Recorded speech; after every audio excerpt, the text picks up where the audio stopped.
Selamat malam. Malam Pak Albert. Iya, terima kasih.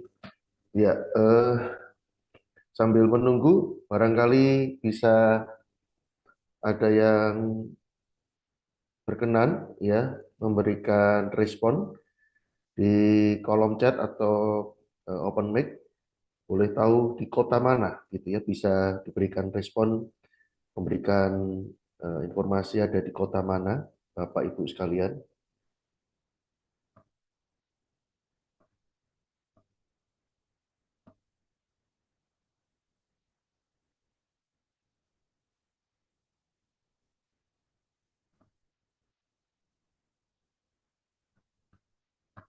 Sambil kita cek ya, mungkin ada eh, mic atau memastikan kita semua bisa terkoneksi, bisa mengikuti dengan baik malam hari ini.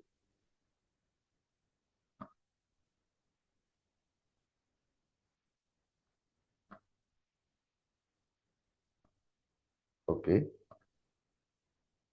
wow, Gor, Tangerang, Medan, Solo, wah sama-sama dari Solo. Ya, air beriak, tanda tak dalam, air jernih seperti berlian. Izinkan saya memberi salam untuk teman-teman sekalian. Assalamualaikum warahmatullahi wabarakatuh. Salam sejahtera dan selamat malam. Ya, saya senang sekali bisa berjumpa dan berbagi dengan kawan-kawan semua di tempat ini. Nah, terima kasih buat respon yang telah diberikan. Ya, izinkan saya share screen.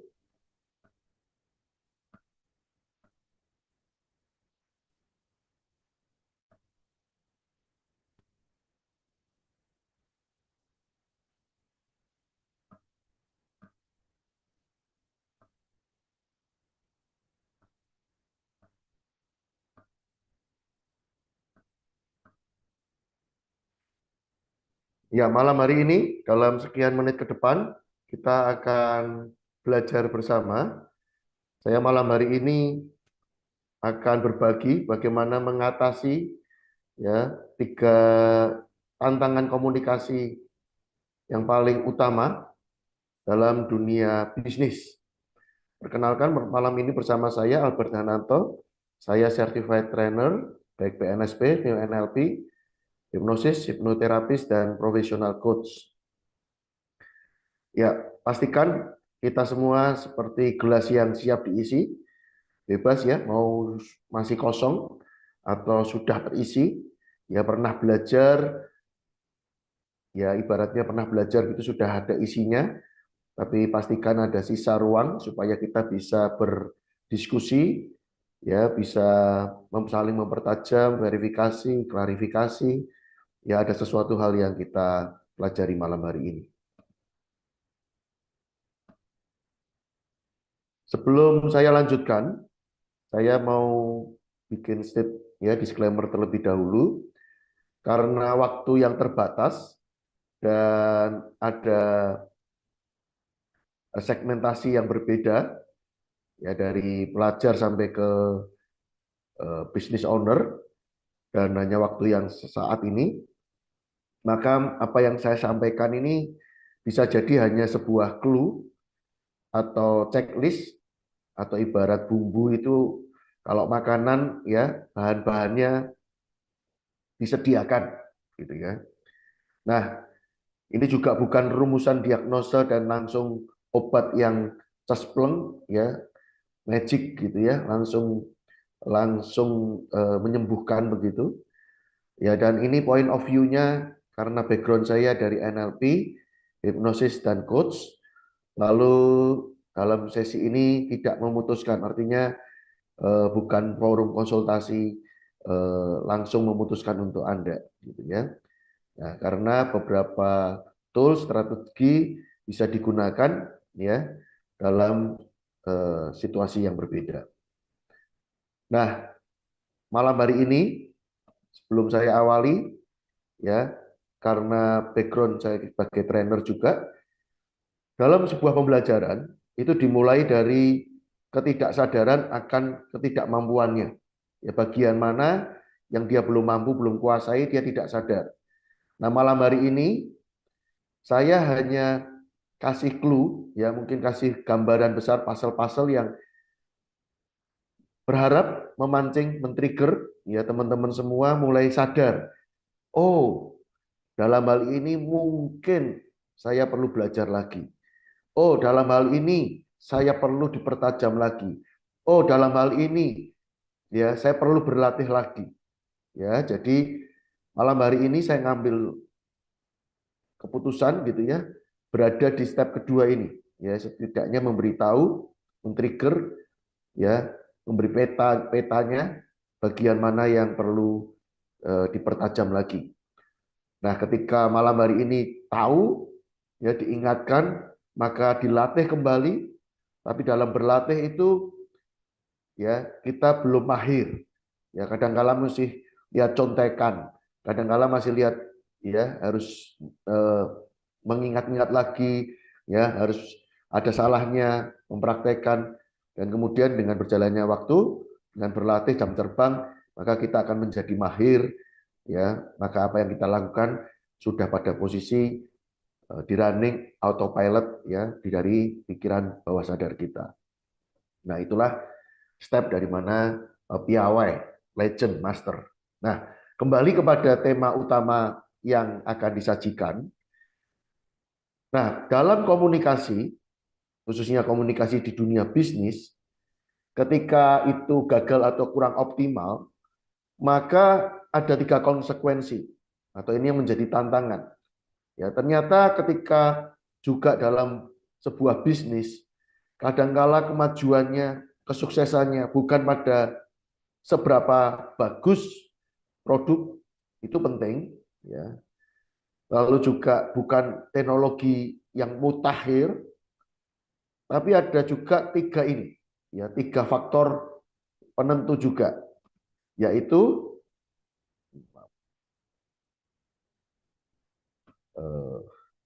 oke, okay, ada kesalahan di slide. Maaf.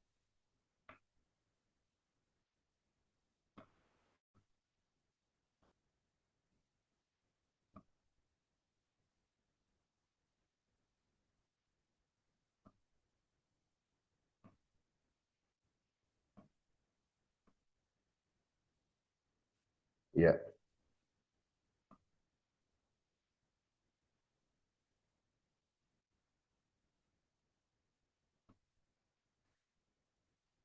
jadi ya ada 3 konsekuensi. Yang pertama yang terjadi adalah tim kurang solid. Kadangkala dalam kita berbisnis, dalam kita merunning perusahaan, ya tantangannya tim kita yang kurang solid. Ini bisa terjadi dalam komunikasi di dalam internal ya, presentasi internal. Aplikasinya seperti briefing, memberi feedback, ya itu kita membuat tim jadi kurang solid. Yang kedua komunikasi dalam pitching, ya ketika kita kemudian berkembang perusahaan, ya ada kendala dana dan kemudian kita mencari investor, kita pitching gagal. Kemudian ya beberapa bisnis ya bahkan hampir seluruhnya itu bergantung dananya dari mana? Dari penjualan. Penjualannya rendah. Nah, kenapa ini bisa terjadi? Dari sisi komunikasi ya kurang jelas. Bahkan di dalam internal kadangkala ada silo mentality. Ya antar departemen kurang bisa berkoordinasi. Lalu dalam pitching ataupun dalam penjualan kita lack of clarity, kurang jelas. Dan ya ini seringkali kontennya bagus, materinya data bagus, tetapi kita kurang koneksi, nggak relate. Ya emotional barrier-nya ada terjadi di sini. Nah, kenapa ini penting dan bagaimana ini bisa terjadi dan seberapa besar dampaknya? Di layar teman-teman semua, ini hanya sebuah gambar. Ya, hanya sebuah gambar.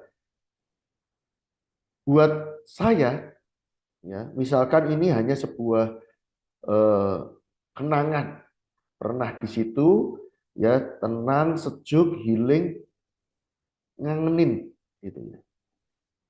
Tapi gambar ini ketika buat kita semua yang melihat, spontan muncul dalam benak kita, ada berbagai macam, ya, makna. Pak, itu di mana sih, Pak? Itu di Jawa atau di mana? Kenapa? Saya juga butuh healing kok.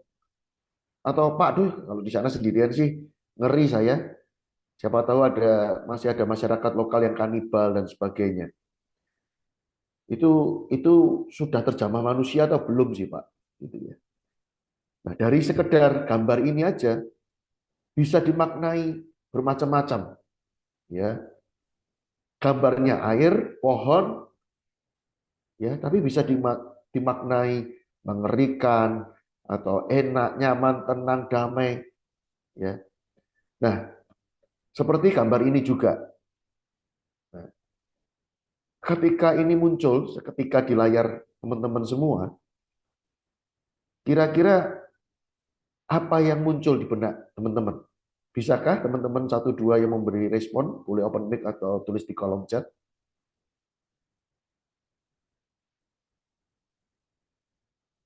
Boleh, mungkin eh, ada yang mau memberikan respon.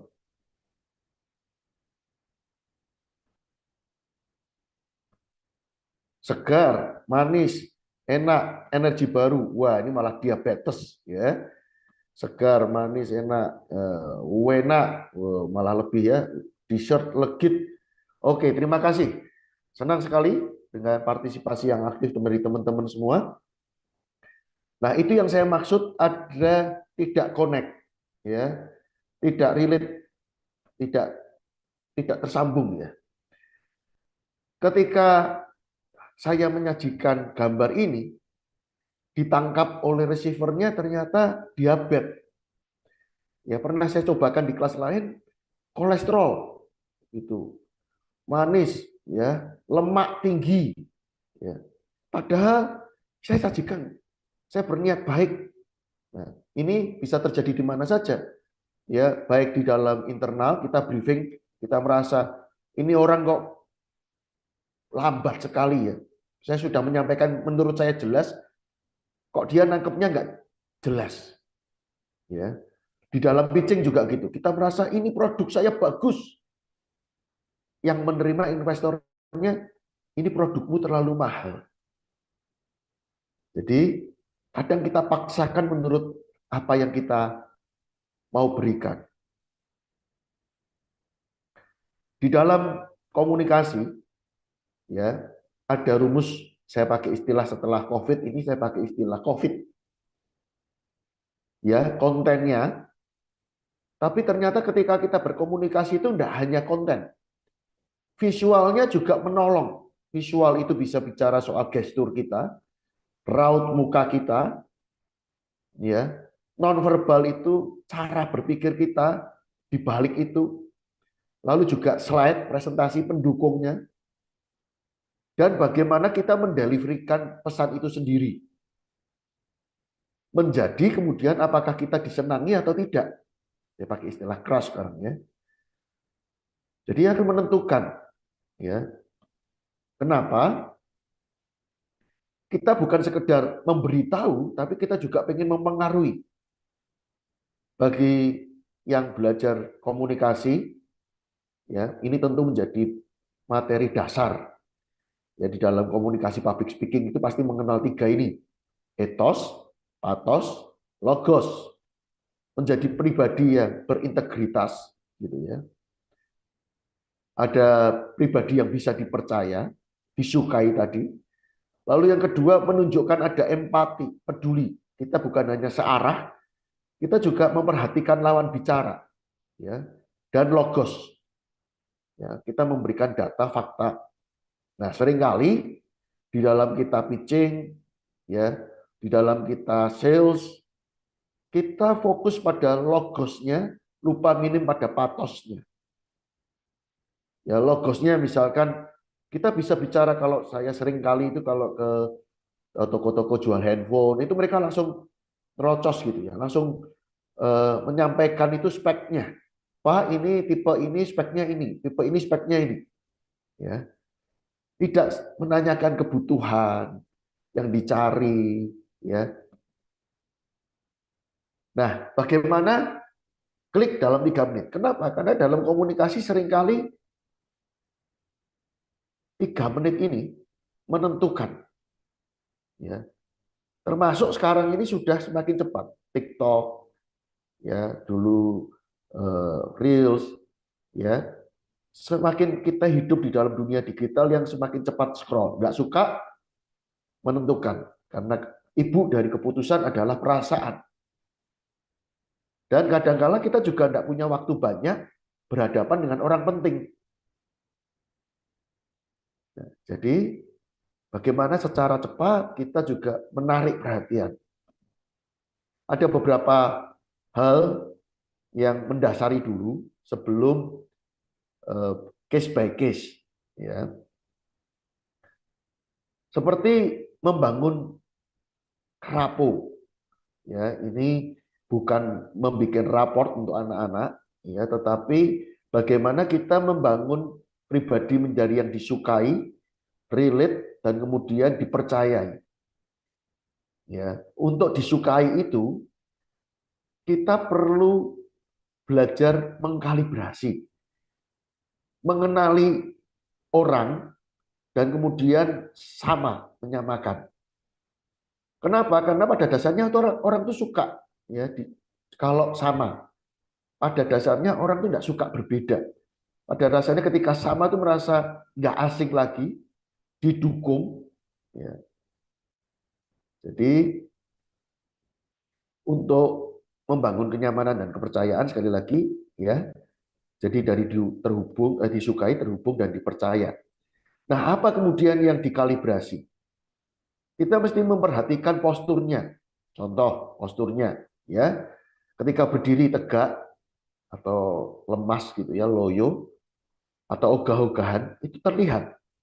Gesturnya juga apakah sering gelisah, ya, kakinya tersilangkan, tangannya menyilangkan gitu ya, atau pernafasannya biasa saja, tersengal-sengal, ya karena menahan marah atau mungkin habis naik lift, apa naik tangga gitu ya, atau lari, lalu suaranya serak-serak, ya mau marah, sedih, warna kulitnya juga sama, ya malu, merah malu atau marah atau pucat, ekspresi wajahnya matanya melotot, ya penasaran, alisnya ya terangkat atau mengernyitkan dahi atau bibirnya ya digigit gitu atau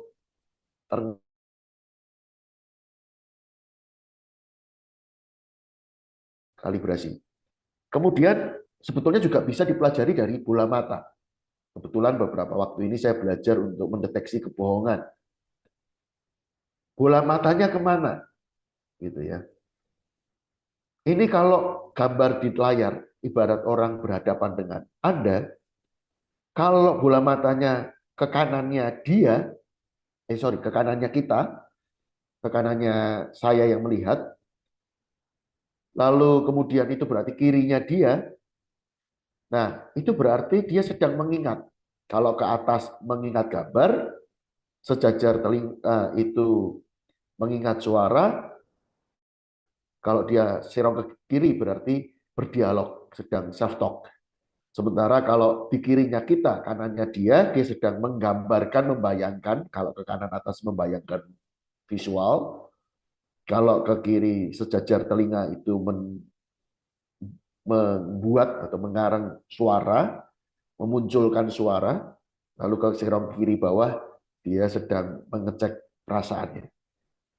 Kaitannya dengan berbohong di mana? Ya kalau saya tanya, coba ceritakan masa kecilmu. Atau kalau dalam interview di ARD, ya coba ceritakan ya pekerjaanmu yang dulu, yang sebelumnya. Nah kalau bola matanya ke kanannya kita, kirinya dia, berarti dia jujur. Tapi sekali lagi, ini bukan judgement, ya. Manusia itu tidak selalu, ya pasti ada hal yang berbeda.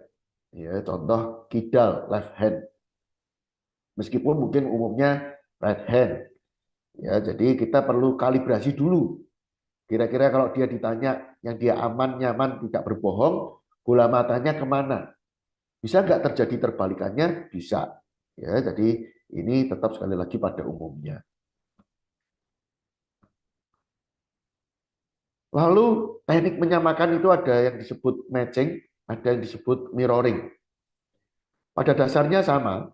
Matching itu Obama sedang membuat nyaman tamu kenegaraannya dengan menyamakan warna kemejanya sama-sama putih, ya celananya sama-sama gelap, pakai dasi sekalipun kelihatannya berbeda warna, tetapi polos, lalu sama-sama ya lengannya digulung, sama-sama memegang ya badge net raket untuk tenis meja.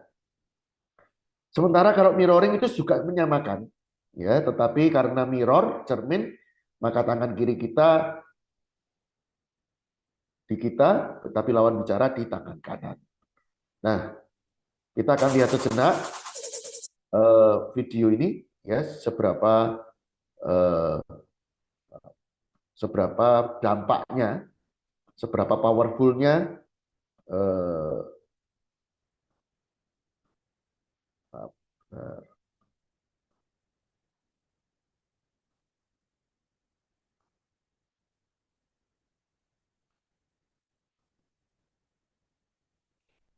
salah sebentar ya, saya maaf, saya ulangi. Jadi kita akan lihat sejenak video singkat ini, bagaimana pengaruh daripada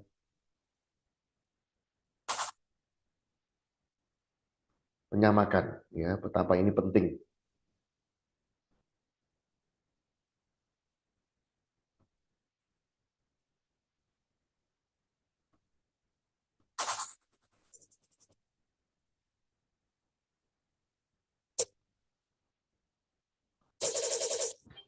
To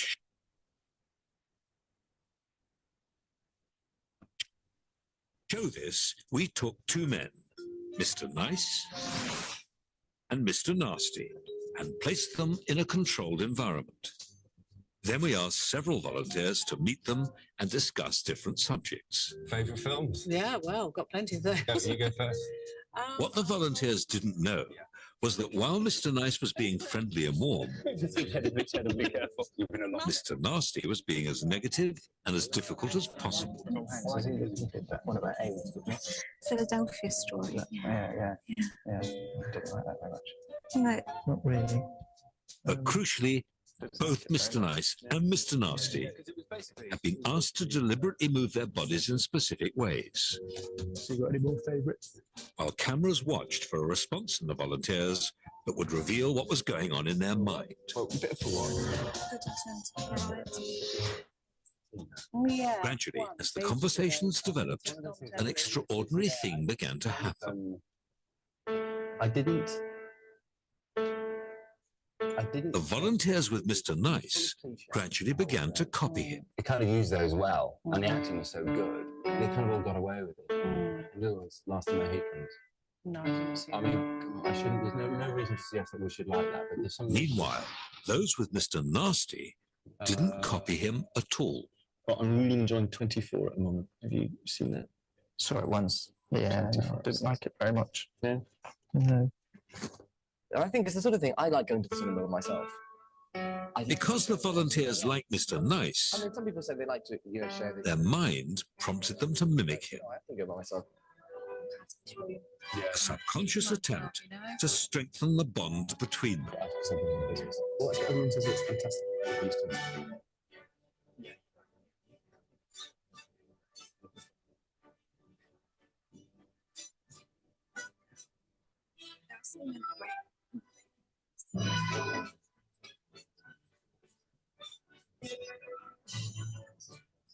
Fantastic. I saw Eamon Holmes.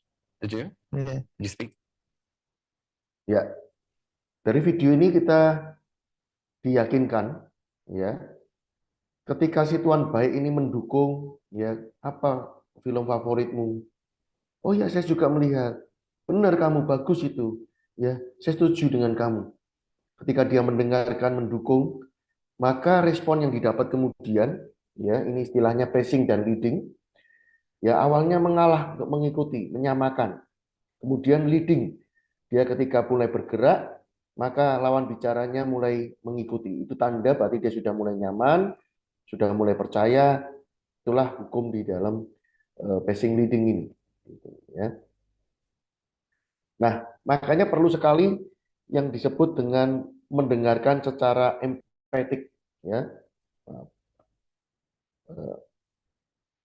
Jadi sikapnya hargai, ya, hargai, ya, kemudian terima dia. Jadi kita perlu dalam empati, yang mendengar secara empati itu kita perlu yang pertama menghargai, ya, hargai momennya, hargai orangnya, kita terbuka, gitu ya. Jangan ada judgmental. Jadi kita ada tiga hal. Yang pertama keterbukaan mindset kita, lalu kemudian skillnya kita, ya, kontak mata, ya, perhatikan kita serius mendengar, lalu perhatikan juga kata-katanya berapa kali, berapa banyak yang muncul, gitu ya. Kata itu kata seperti ini yang kita sedang bahas sensory language. Adakah kata-kata yang punya benang merah? Contohnya visual, melihat, terlihat, membayangkan, atau rasakan betapa nyaman, itu kinestetiknya. Ya, kita perhatikan. Lalu yang sensitif, ya, atau seringkali ini menunjukkan hal yang penting buat dia. Ya, nadanya dia berubah tinggi, nadanya berubah di mana, gesturnya berubah di mana. Nah, itu kita sungguh-sungguh mensupport. Lalu juga dukungan, ya. Oh ya, betul. Oke, lalu, ya. Lalu bagaimana juga memverifikasi, benarkah atau tadi yang saya dengar, ya, yang saya pahami, Anda memiliki perasaan atau Anda merasakan perasaan Anda, ya, kita verifikasi. Nah, itu bentuk daripada kita berempati, active listening. Lalu kemudian, ya, perhatikan gestur dan suara kita. Contoh di dalam briefing, postur kita terbuka, kontak matanya, ya, briefingnya bukan one on one, gitu ya. Di dalam kelompok kita sapu, gitu ya. Kita lihat seluruh peserta. Lalu dalam pitching, gesturnya terkontrol. Fidgeting itu jangan terlalu bikin gerakan-gerakan yang remeh-temeh, yang membuat kesan yang berbeda. Ketika Anda percaya diri, Anda bisa dipercaya, ya, Anda mempersiapkan sungguh-sungguh, maka tidak ada gestur-gestur yang misalnya cetek-cetek ballpoint, ya, lalu misalkan gelisah, ya, atau gestur lain yang membuat Anda seperti kesannya tidak menghargai, ya, tangan di saku, ya. Jadi perhatikan gesturnya, lalu senyum, ya. Lalu juga kalau penjualan, ya, perlu tadi seperti passing leading, mematchingkan. Lalu juga tunjukkan keseriusan Anda mendengarkan keberatan mereka, ketertarikan mereka. Suara juga sama, tone-nya, ya. Ketika memberi feedback mungkin lambat di awal, ya, lalu rendah. Sementara kalau pitching, ketika Anda menceritakan bagaimana memulai usaha itu, ya, Anda tertarik, ada hal yang membuat Anda, mendorong Anda menciptakan produk itu, ada kegelisahan.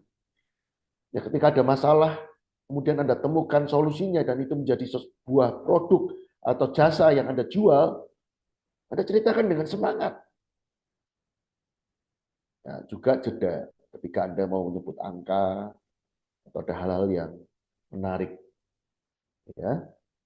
Lalu juga ketika Anda menanyakan, ya, penasaran. Lalu juga ketika bahas keuntungan, ya, itu semangat gitu ya. Jadi bedakan ya tekanannya. Nah, tadi di awal dikatakan juga mengenai pesan. Pesan itu penting, ya. Maka dalam pesan itu sendiri ada hukumnya yang disebut dengan Miller's Law, ya. Jadi distrukturkan, dikelompokkan, digroupingkan. Kalau Bapak Ibu mengisi form, khususnya nomor handphone, itu seringkali dikelompokkan, ya kode negara. Lalu dulu kadang juga awal-awal dulu kode provider 812, 859, 819, ya. Lalu baru belakangnya lagi. Itu kadang dikelompokin. Itu yang disebut dengan the rule of three. Nah, maka dalam briefing misalkan itu jelas, ya, baik agenda di awal maupun kesimpulan di akhir hasilnya. Misalkan, oke, kamu si A besok, ya, atau 1 minggu lagi, ya, deadline-nya apa yang dia kerjakan, ya. Atau berikan dulu alasannya, ya, alasan mengerjakannya, perintah, lalu kemudian how, ya, apa yang dikerjakan detailnya, lalu where, misalkan soal pengumpulannya. Oke, kamu mengapa ini, kasih alasannya, ya, untuk meningkatkan misalkan, ya, engagement ini yang dikerjakan, lalu kumpulkan di mana, ya, entah disimpan di Google Drive atau di emailkan atau di WA kan. Nah, itu where. Jadi sederhanakan pesan Anda, ya, ringkas, fokus, dan mudah diingat. Termasuk dalam call to action, ya, ketika pitching. Nah, sebagai seorang manajer yang influence, baik dalam koordinasi, ya, ketika memberi feedback, atau ada keberatan dari karyawan, atau ada konflik. Nah, ini beberapa hal yang tips trik gitu ya, atau mungkin bisa menjadi insight. Yang pertama, jangan melulu soal tugas, ya, SOP, ya, job disk, ya, tapi juga jualah visi mimpi Anda. Nanti kita akan bahas detail-detailnya. Lalu juga perhatikan vibes-nya, noise-nya. Ya, kadang-kala kita menghadapi generasi yang gampang terdistrak. Lalu bagaimana kemudian filter komunikasi. Seperti tadi gambar di awal, gambar yang sama, penangkapan bisa berbeda. Bagaimana kemudian menyelesaikan masalah-masalah yang orang itu udah malas duluan. Ya, kerja lagi. Ya, lembur lagi. Gitu ya. Lalu bagaimana menyelesaikan konflik. Kemudian bagaimana meeting yang produktif. Lalu hari-hari ini kadang-kala kita meeting itu tidak hanya onsite, tapi juga online.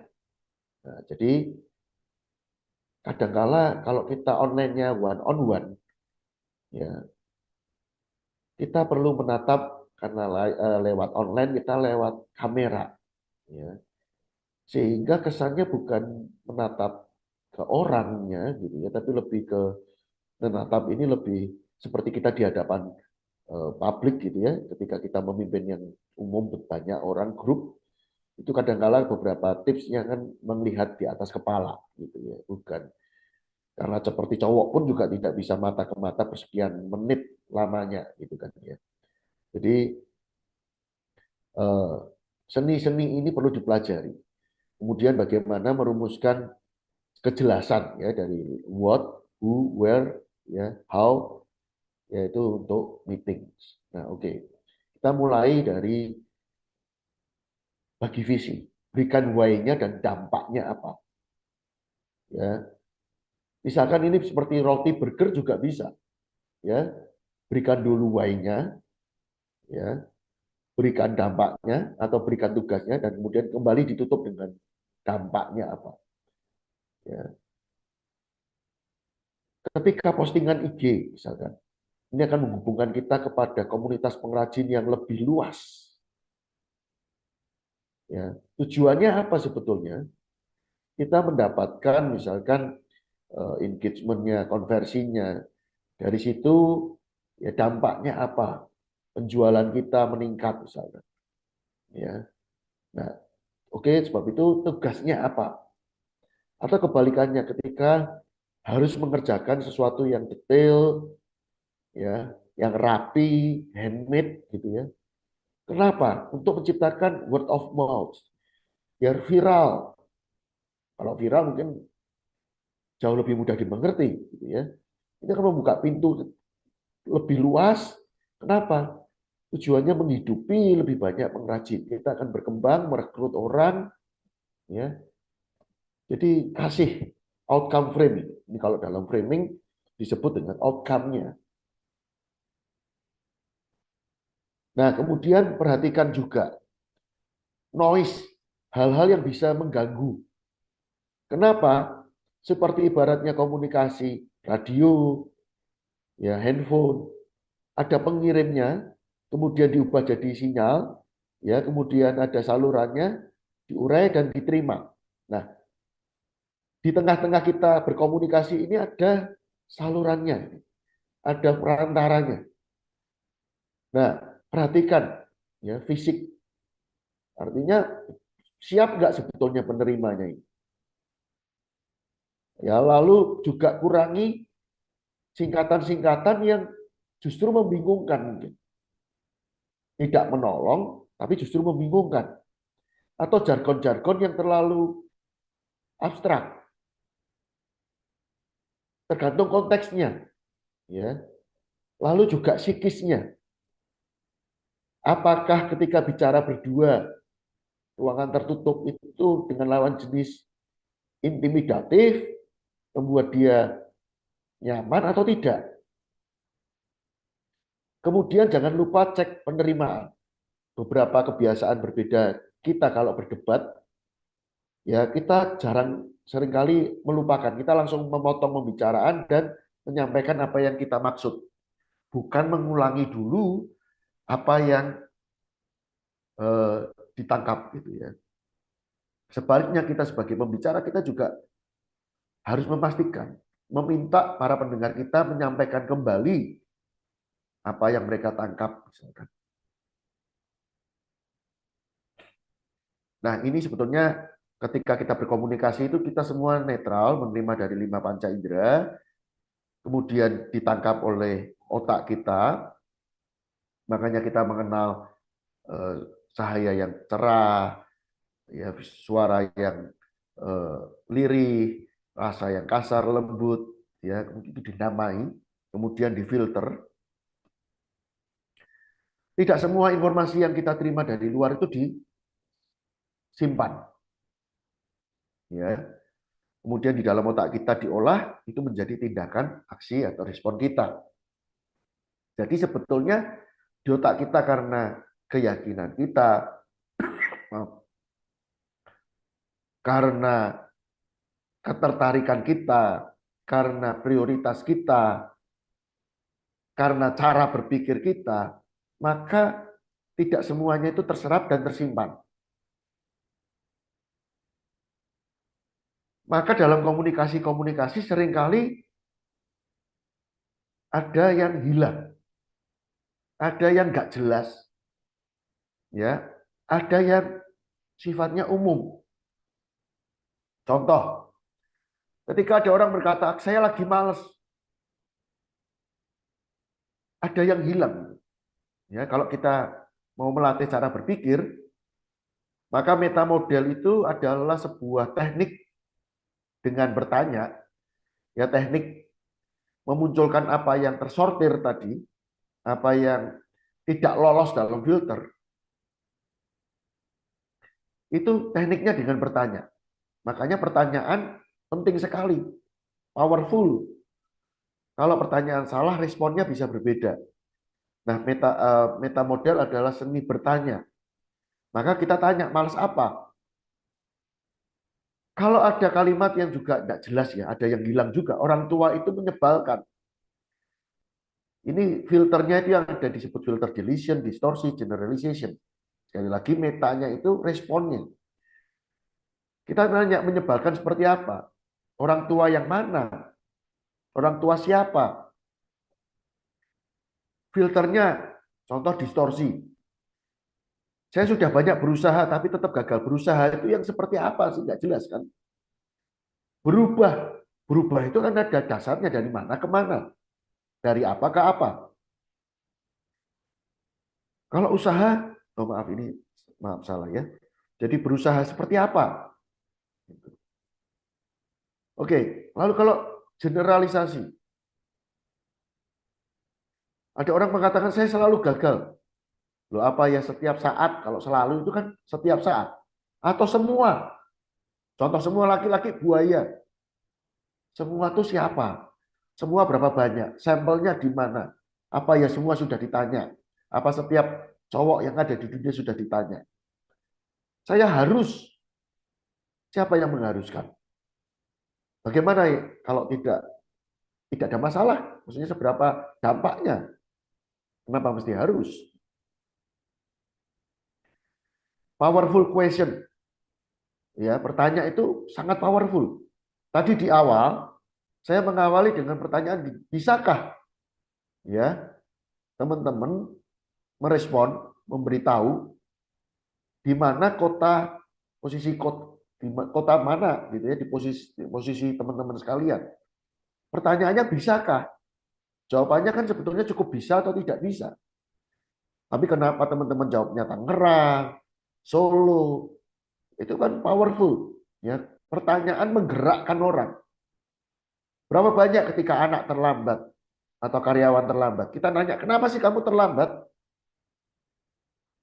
Padahal kita harus tahu apa yang kita mau. Kita mau dia nggak terlambat lagi. Kalau pertanyaannya mengapa terlambat, di otak hanya menangkap terlambatnya.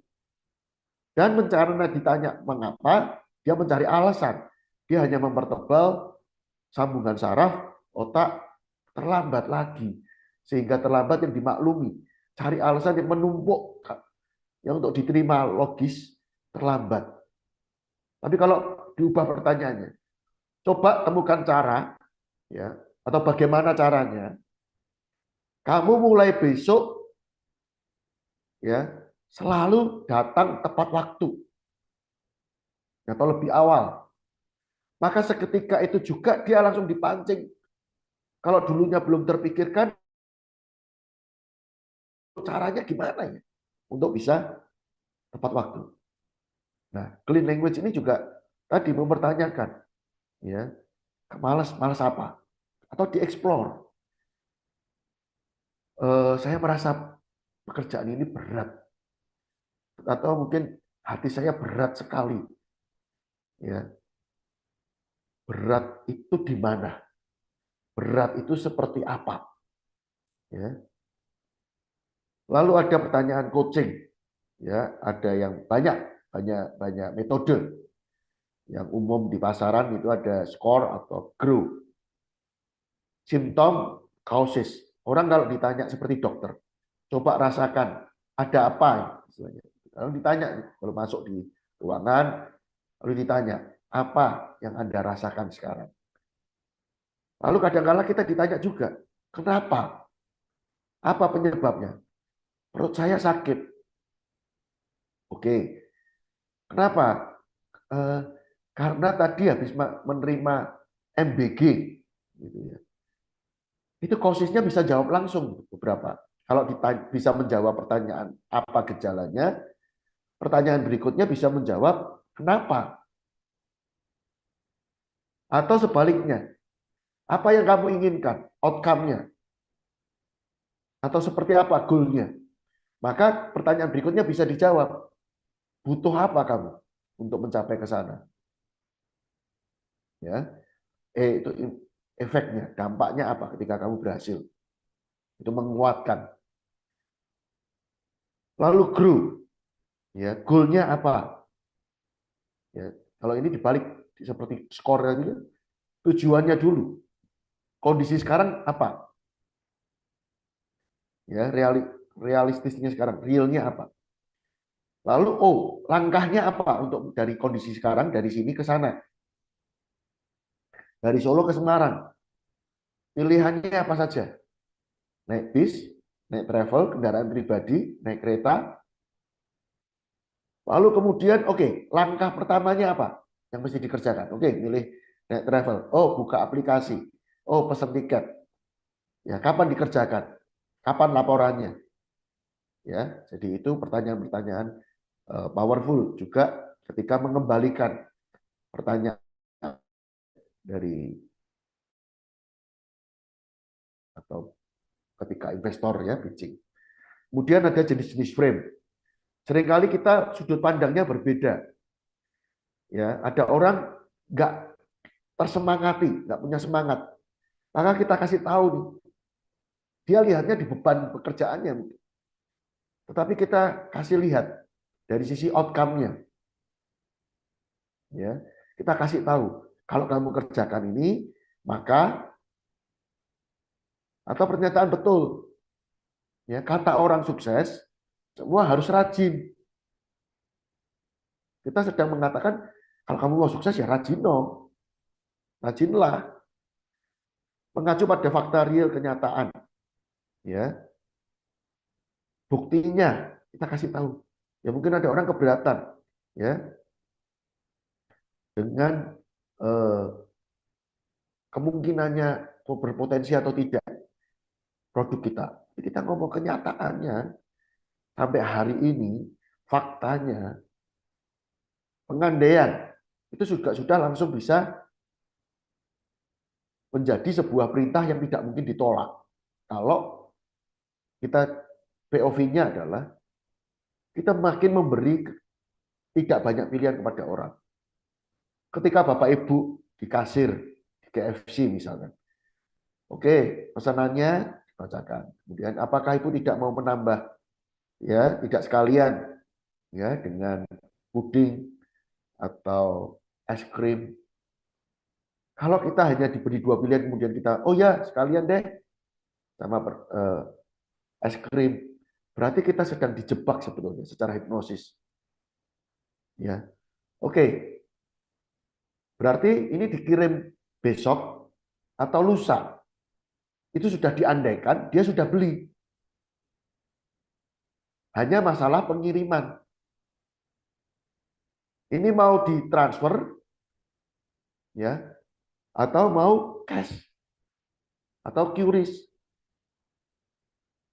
Artinya sudah setuju, bukan lagi pada tidak atau tidak jadi atau mengapa harus beli, tapi sudah dianggap beli.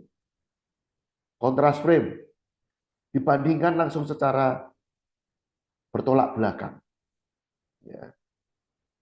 Lalu backtrack frame diingatkan pernyataan dia sebelumnya.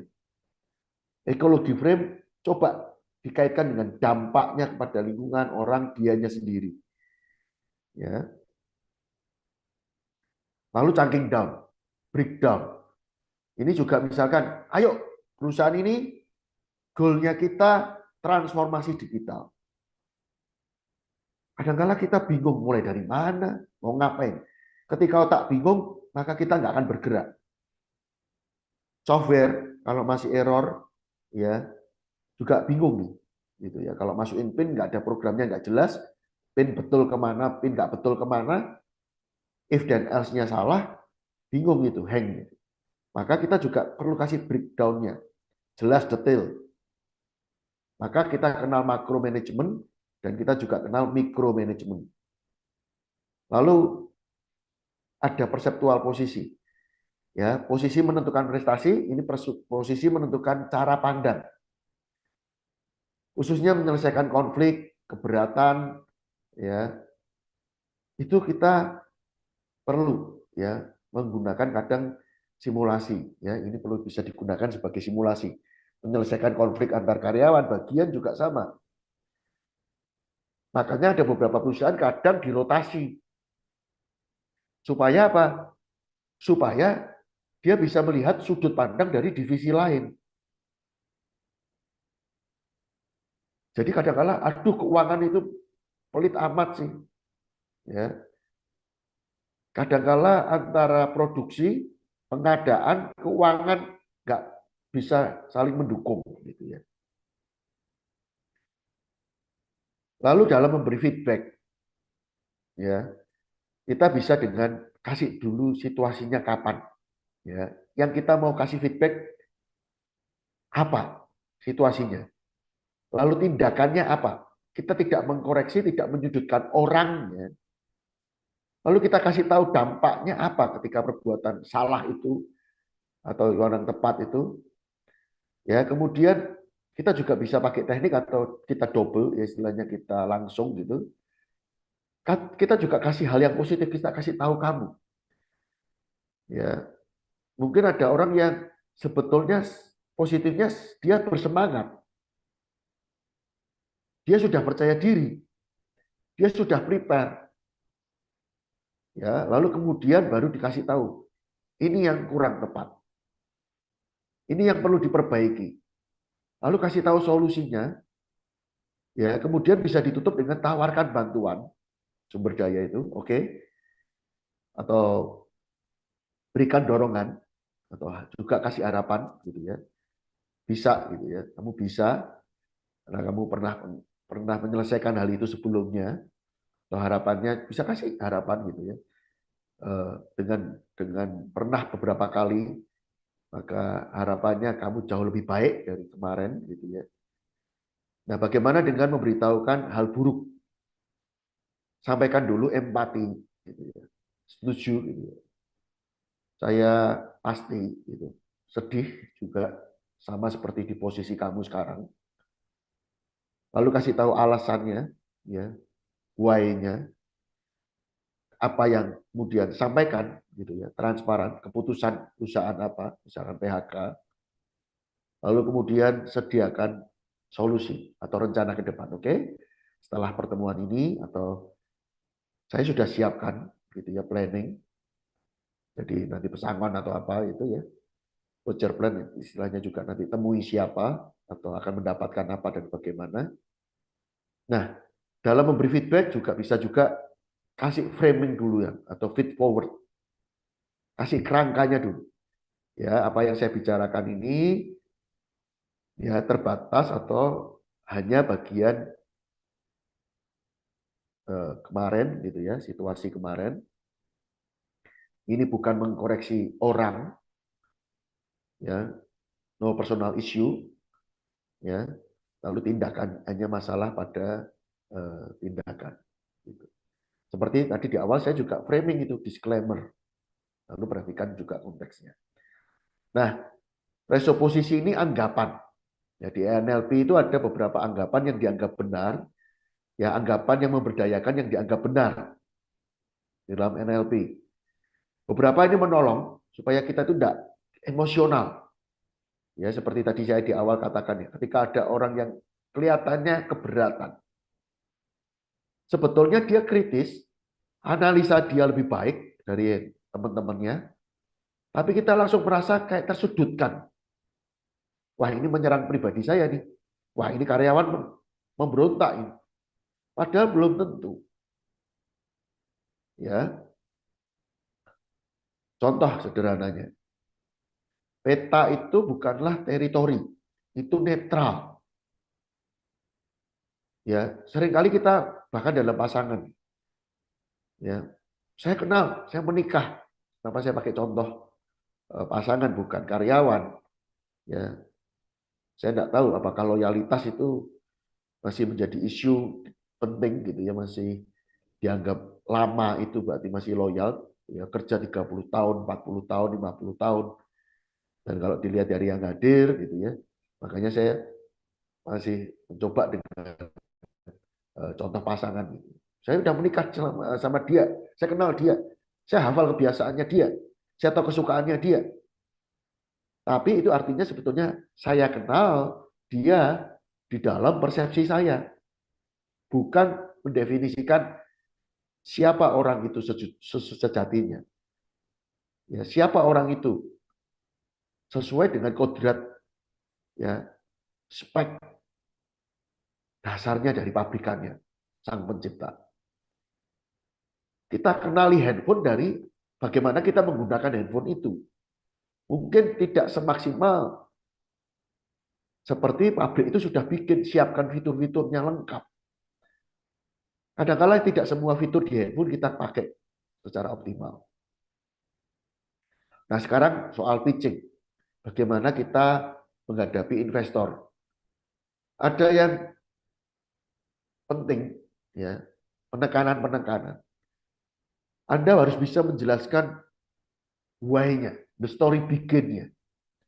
Cerita itu bermula dari apa? Ya bukan sekedar sejarah catatan waktu tanggalnya, ya. Lalu kemudian model bisnisnya, lalu kemudian siapa yang mengerjakannya. Karena ketika Anda mendapatkan dana, responsibility-nya pasti orang. Lalu kemudian berikan alasan kuat. Kenapa orang itu juga harus membantu, menolong, menginvestasikan, dan kenapa sekarang? Nah sebetulnya dalam soal pitching, pengaruhnya ada besar di soal ide. Kedua, delivery-nya, orangnya sendiri saat mendeliverikannya, saat mempresentasikannya. Kemudian presentasi lebih kecilnya model bisnisnya. Lalu dalam memulai pitching, jangan lupa, ya Anda bisa memulai dengan 3 pertanyaan set, 3 set gitu ya. Yes. Ya bikinlah pertanyaan, 3 buah pertanyaan yang jawabannya tertutup. Ya. Dan pastikan jawabannya ya. Setuju? Ya, jadi misalkan dalam dunia usaha, ya, komunikasi memegang peranan penting. Setuju Bapak Ibu? Setuju, ya. Jadi ya, jawab dengan 3 ya. Ya, membuat secara cepat, ya, nyaman, percaya, sama, ya. Lalu kemudian sebelum presentasi, kalau memungkinkan, karena saya pernah tidak diberitahu, ya, investornya dari mana aja. Ada sebuah IO gitu ya. Tapi kalau Anda tahu ya dan sudah jelas Anda mau minta investor kepada siapa, coba observasi nilai penting apa di perusahaan itu. Bisa dari website, kata-kata yang muncul di situ, moto tagline-nya. Lalu juga persiapkan juga kira-kira kendala-kendala apa yang mungkin muncul. Anda mungkin bisa bertanya ya kepada yang mungkin pernah Anda punya kenalan yang pernah juga ya mendapatkan investor dari situ, investor yang sama. Ya, Anda bisa duga-duga sendiri dari value itu, kemudian kira-kira keberatannya dalam hal apa. Secara umum misalkan kalau saya ya di usaha kami harga ya proses waktunya, lead time-nya, resiko itu misalkan garansinya. Lalu buatlah kalimat-kalimat yang berandai-andai mereka sudah ya seperti tadi ya. Ya, jadi ketika Anda menginvestasikan, ketika Anda sudah menginvestasikan, ketika Anda hari ini, ya anggap saja Anda hari ini sudah berinvestasi pada perusahaan kami, nilai apa atau hal apa yang Anda ingin perbaiki atau sarankan ke kami, gitu ya sebagai istilahnya kalau komisaris baru, dia punya saran apa ya? Gitu. Lalu juga nada, ya jangan seperti menyudutkan, memarahi, ya. Lalu juga closing statement-nya, single, clear, 1 spesifik, terukur, gitu ya. Jadi jelas, saya minta ya, sekian US dollar, spesifik, ya, terukur untuk apa? Pendanaan jelas, gitu ya. Kapan, gitu ya. Dibutuhkan kapan dan sampai jangka waktu misalkan. Lalu juga ada Anda perlu dukung ya kasih bukti juga boleh dikuatkan. Track record Anda boleh, ya. Lalu dikasih nilai plusnya, sensasionalnya bahwa ketika Anda melihat ya barang kami ya terdisplay di Prancis, ya disitulah ya Anda punya andil kontribusi besar, ya menolong apa yang dihasilkan para pengrajin ini ya menjadi kelas dunia dan para pengrajin boleh bangga dengan itu. Jadi sensasi bahwa mereka terlibat, ada kontribusinya, konsistensi, ya. Lalu juga minta mereka. Jadi Ibu Bapak, apa yang kita sepakati, setuju? Oke, kalau begitu, misalkan minta mereka untuk mengulang gitu ya. Atau seperti apa yang Ibu Bapak inginkan, pahami, atau seperti apa Bapak simpulkan, biarkan mereka menyimpulkannya, sehingga ada semacam janji profesi, gitu ya, sumpah, gitu. Mereka sudah ada bukti, mereka menyampaikan, oke, saya setuju, saya akan memberikan dana sekian selama sekian tahun, atau dengan untuk apa, itu biarkan mereka yang merumuskan. Lalu juga ketika mungkin masih oke, saya kabari lagi, tunggu, gitu ya. Anda boleh mengirimkan, ini termasuk jualan. Ya, ketika Anda jualan 72 hour anchor. Segera ya, follow up, bukan hanya soal jualan angkanya saja Anda berikan proposalnya lagi, Anda kejar-kejar, bukan. Tapi misalkan Anda kirim video, link video atau gambar atau cerita yang berkaitan dengan nilai-nilai perusahaan misalnya. Atau misalkan ketika Anda menjual produk kesehatan, ya, Anda bisa memberikan berita yang relate, soft selling. Nah, struktur investor pitch ya dari beberapa item yang perlu diperhatikan, yang mesti ada di halaman-halaman ketika kita meminta ya investor. Ya, ini ada hal yang pertama dulu, judulnya pasti menarik. Ya, ini untuk menarik investor untuk kenapa saya harus memperhatikan Anda, kenapa saya harus menyediakan waktu saya, kenapa harus dana saya untuk saya berikan kepada Anda. Masalahnya apa? Solusinya bagaimana? Ya, baru dari situ sebetulnya data-data. Jadi ada cerita dulu, data itu mendukung cerita Anda.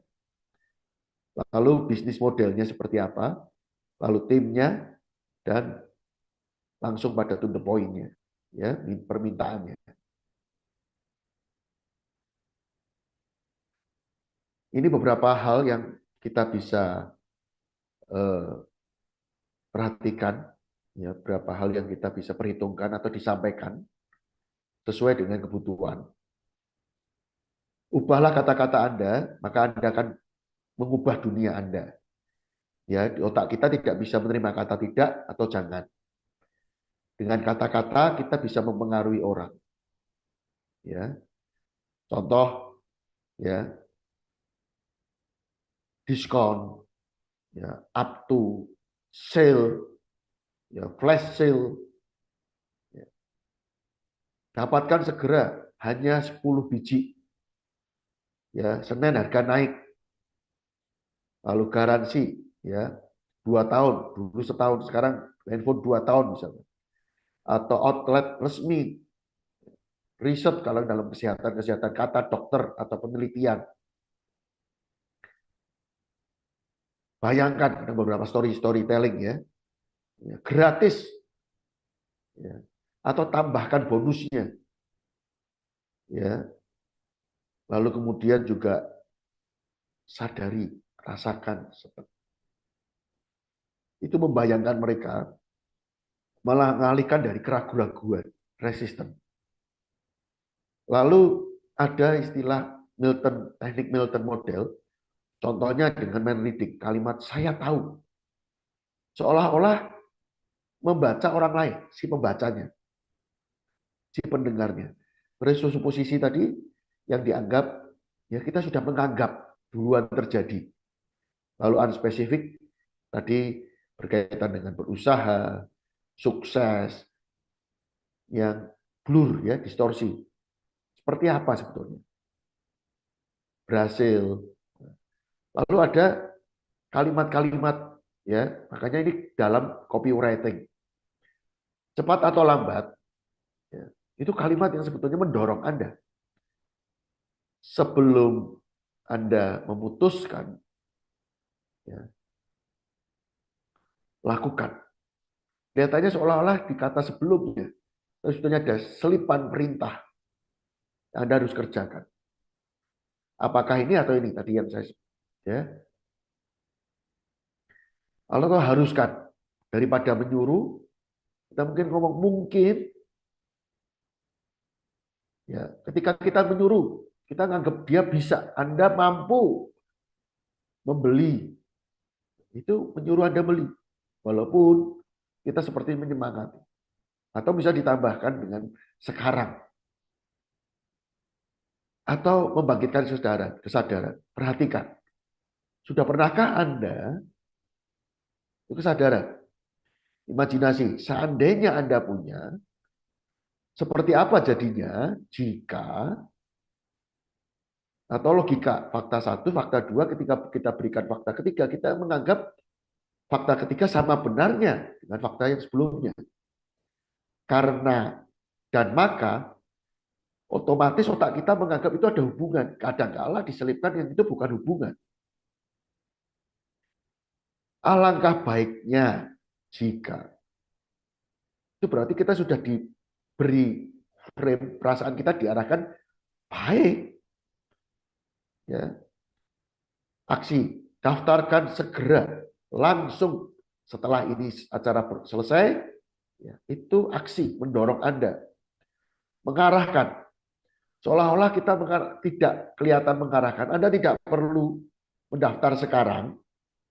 Ya. Tapi sebetulnya yang ditangkap apa? Daftar. Tidak bisa dihindari lagi. Kita memberi dia kebutuhan. Saya tahu Anda ingin. Atau penghubung. Ya, bla bla bla bla, sebaik ya, atau sebaik Anda sambil Anda seolah-olah memberi kesempatan dia, tidak memaksa dia. Lalu bagaimana juga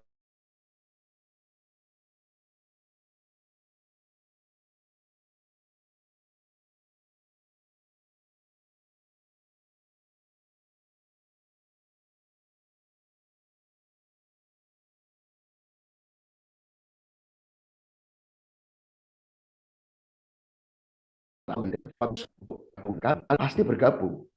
Ini bukan soal kapannya. Bapak Ibu tidak perlu buru-buru untuk mengambil paket lengkap ini hari ini. Anda bisa memikirkannya. Ya, gitu. Ya, perhatikan juga tonasi, gestur.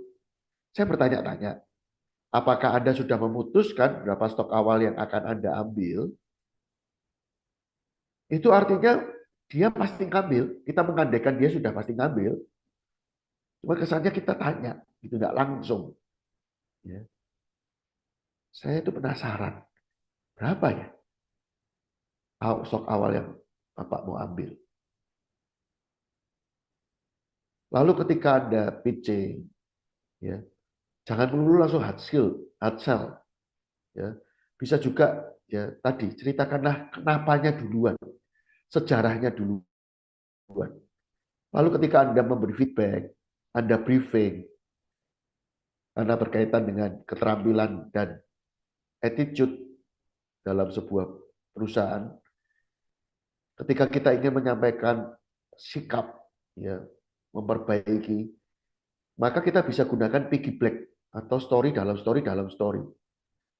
Ya, saya seringkali misalkan pakai cerita saya mengikuti perlombaan, awalnya tahu dulu perlombaan, ikut dapat hadiahnya piknik, kemudian di piknik itu sebelumnya dikontak teman, akhirnya mampir ke teman saya itu yang dah lama tidak ketemu, Lalu di situ di rumahnya atau diajak pergi kemana, ketemu siapa atau lihat film. Dari film itu melihat sebuah tayangan yang tayangannya itu ada adegan apa yang mengandung pesan apa. Itu kan settingannya berubah. Ya, jadi orang tuh mau mikir, mau berpikir kritis, settingnya sudah berubah lagi. Cerita dalam cerita dalam cerita. Lalu angkatlah sebuah persoalan di mana produk Anda itu seperti pahlawan. Perusahaan Anda itu hero. Ya, bisa juga dengan before after sama. Ceritakan sebelum dan dampaknya apa dengan produk Anda. Atau juga ceritakan idealnya seperti apa, kondisi realita seperti apa, dan produk Anda menjadi sebuah bridge, jembatan. Ya.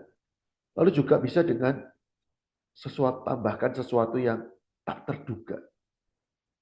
Itu fitur yang lebih dari sekedar sebetulnya misalkan untuk komunikasi lebih mudah apa? Handphone. Tetapi handphone ini tidak sekedar handphone. Handphone bukan sembarang handphone, gitu ya. Jadi tambahkan.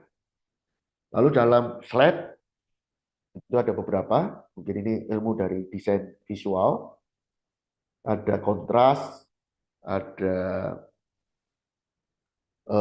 grab itu ya, repetisi, ya, konsistensi, ada kesejajaran kerapian, alignment, ya. Jadi ada beberapa prinsip di dalam desain. Nah, kemudian juga yang sering lupa, meskipun maaf gitu ya, PowerPoint yang saya gunakan ini tidak ideal gitu ya. Sebetulnya poin PowerPoint itu diciptakan untuk poin yang punya power, bukan kalimat baik kalimat. Ya, jadi kalau kalimat itu ada di Words, Microsoft ya sesuai namanya PowerPoint, poin yang berpower, poinnya saja. Lalu juga di dalam desain punya struktur, punya angka-angka unik, jarak antara spasi, lalu besaran font, judul dan font isi, font subjudul, lalu ukuran, ya, desain ukuran PowerPoint, desain feed Instagram untuk mendesain story di Instagram, lalu juga ada juga rule of third, gambar ada di mana, seperti Anda memotret, lalu juga sediakan oksigen, space nggak kelihatan penuh gitu ya, capek orang baca. Lalu juga sekarang desain kadang-kala tidak bisa di satu fitur atau satu aplikasi, tapi kita juga mungkin untuk mempercantik butuh aplikasi lain.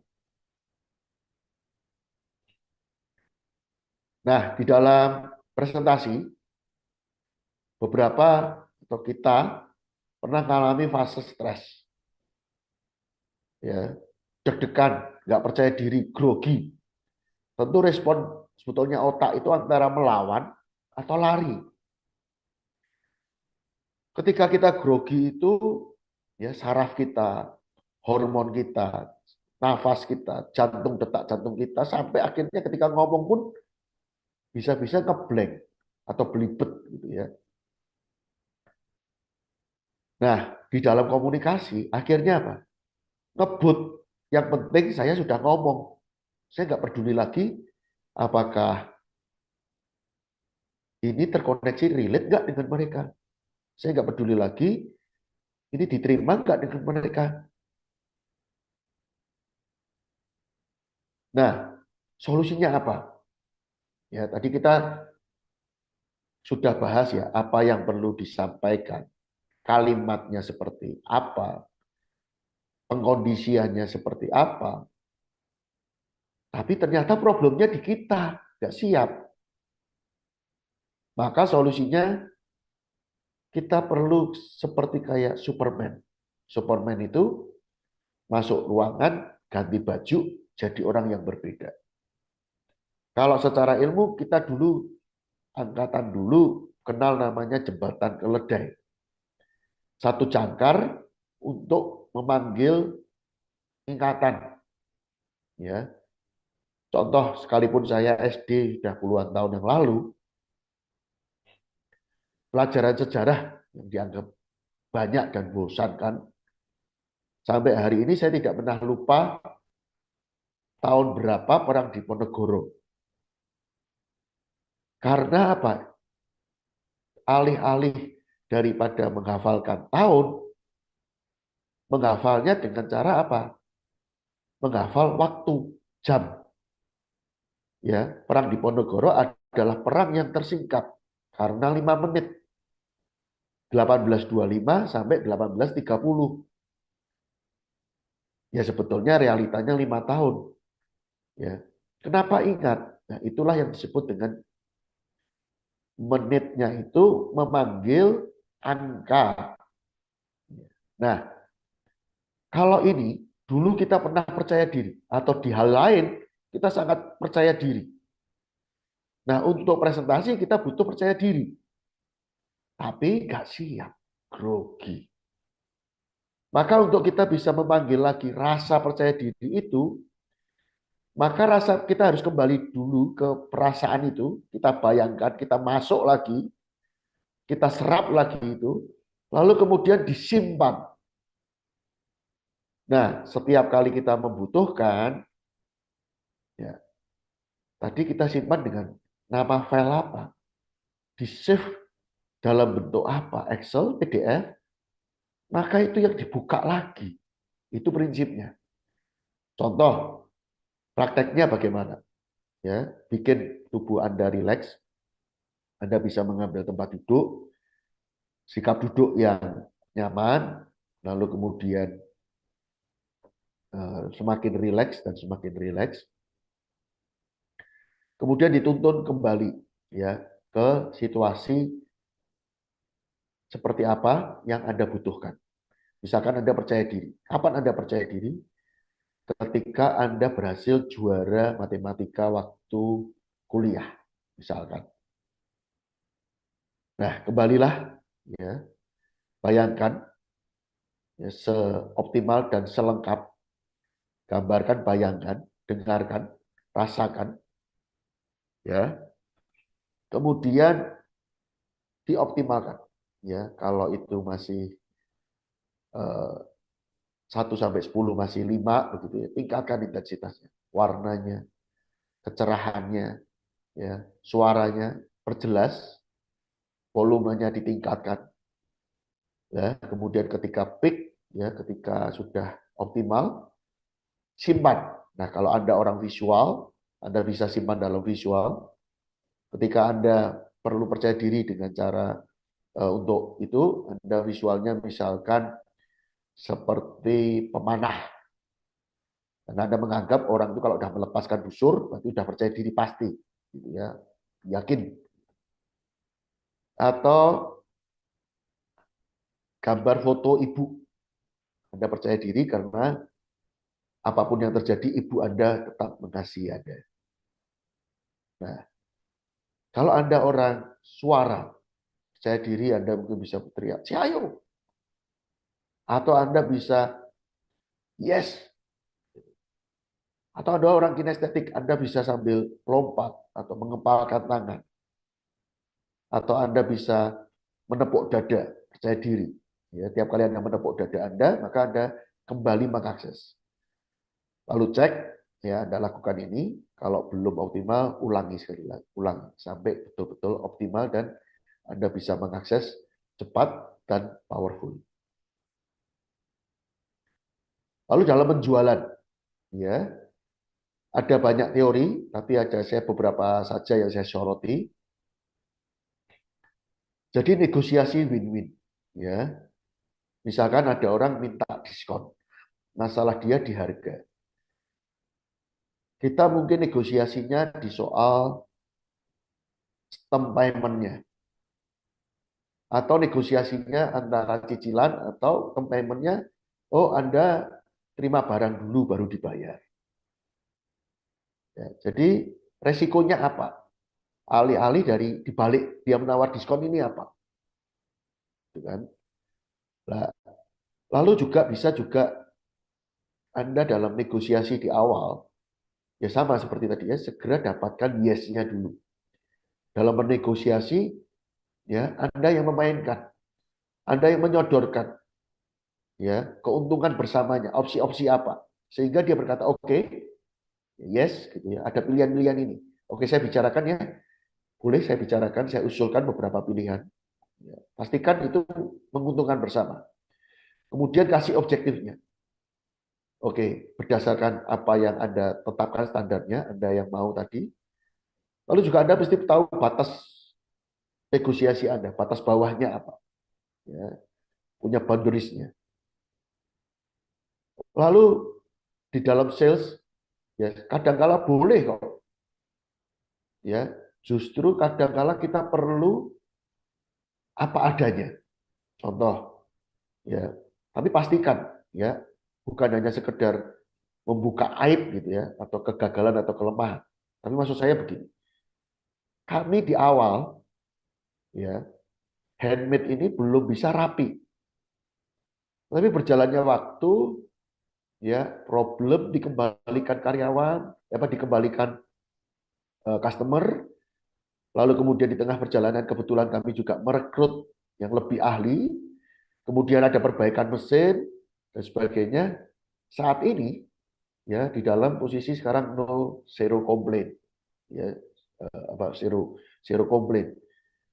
Jadi kita membuka self disclosure ya dengan tetap sudah ada solve the problem ya. Terus dari hal yang luas kita bisa pada hal yang fokus. Oke, dari dulunya kita jualan ini, tapi kemudian kami fokus pada hal boleh. Ya. Kemudian hargai, ya meskipun kelihatannya orang lain bicara kita tidak setuju, tapi persepsinya mereka itu real buat mereka. Lalu juga berikan instruksi yang nggak bisa ditolak. Belajar ya bagaimana jika tadi seperti itu contohnya, ya lalu berikan bagaimana jika kita lakukan pembayaran pilihannya kris atau transfer atau gimana gitu ya, atau paymentnya. Oke. Nah, lalu dalam jualan kadang-kala kita melibatkan sosmed, melibatkan presentasi. Ya, ini strukturnya Anda bisa mulai dari wow-nya dulu, ya, judulnya yang menarik, lalu sampaikan masalahnya, solusinya apa, lalu call to action. Ya, langsung kesimpulannya Anda meminta mereka apa? Belikah? Hubungi DM kah? Ya, atau rumusan yang lain, cari dulu yang menarik, wow-nya ini, kemudian ya interestnya, ketertarikannya, masalah apa yang diangkat, ya desire-nya, kemudian action-nya.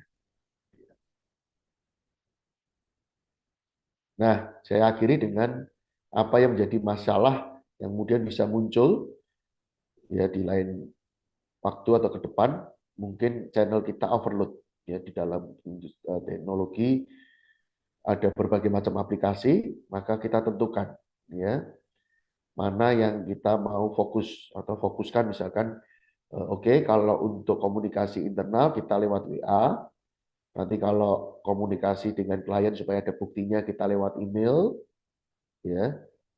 Lalu juga keterpisahan antara human dan AI.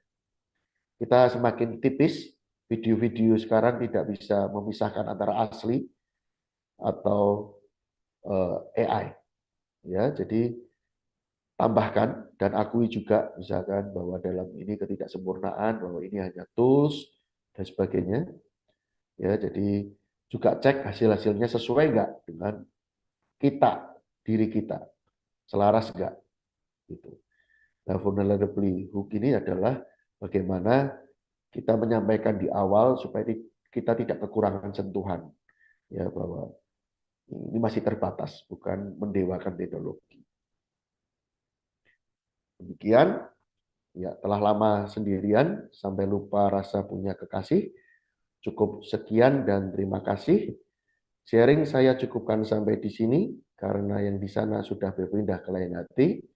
Mohon maaf jika presentasi kurang sempurna karena yang sempurna milik mereka yang pernah berdua bersama. Sampai jumpa di ketidaksengajaan di lain waktu. Wassalamualaikum warahmatullahi wabarakatuh. Jika ada, ya, boleh kita menumpang mandi, buat apa diperpanjang kalau kita tidak bersama lagi. Terima kasih, selamat malam. Pendalaman, karena perlu pendalaman. Dua model program reseller dan barang yang jual adalah barang impor dari Cina. Saya ingin meminta saran tentang strategi program agar menarik dan mempertahankan reseller. Iya, kemudian margin dan struktur komisi yang ideal. Ya, ini kan ada hitung-hitungan soal harga, margin, dan cost, ya. Lalu kalau strategi program ini juga tergantung barang, tergantung situasi, dan bagaimana framingnya ke